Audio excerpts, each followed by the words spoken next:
Welcome to today's video. I hope you're not scared. Don't forget to hit like and subscribe button, and now we can start with the scary story. The Texas Chainsaw Massacre. Have you ever wondered if the movie The Texas Chainsaw Massacre was inspired by real events?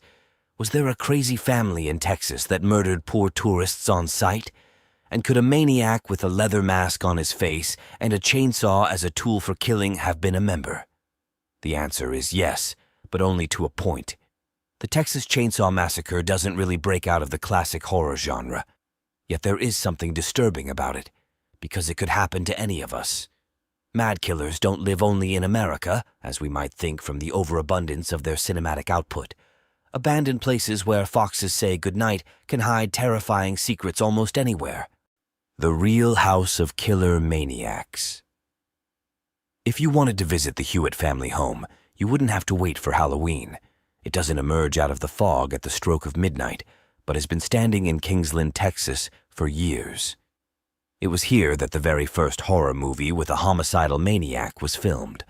The word real is used with a certain amount of hyperbole. However, if you were craving a more modern take on a classic of the genre, you'd have to head to Granger, as this is where the 2003 remake took place. At this house, however, entry is at your own risk. Its owners are not big on tourists. I belong to the family of the owners of the house, wrote a man nicknamed Slapdog on a travel tips website 4 years ago. Our house is on private land, so you can only take pictures from the road. Please be aware that there are people living there. It's a working farm. The only reason we agreed to shoot it was because there was a crisis at the time. Don't forget that the Texas Massacre is a work of fiction. No one like that ever lived in our house. Who really inspired the film? One thing is true, and that is that there really was a serial killer who dressed in the skin of his victims. We're talking about the killer Ed Gein. While his actions can in no way be excused, it must be said that his mother was probably responsible for his deranged behavior. As a religious fanatic, she forced her sons to renounce their wives. Moreover, she constantly humiliated them. When his mother and brother died, he lost interest in the farm and preferred to read. He was interested in concentration camps, sodomy, and pain.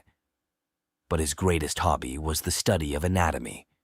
He soon moved from theory to practice. Together with his mentally handicapped friend Gus, he started robbing graves. He skinned corpses and sewed them into suits. He also used female genitalia, which he tied to his own. He'd go out at night, dressed like this, and by moonlight, he'd start dancing. He couldn't be a woman, so he started killing. After 10 years, Ed got tired of it. That's when he thought about getting a sex change.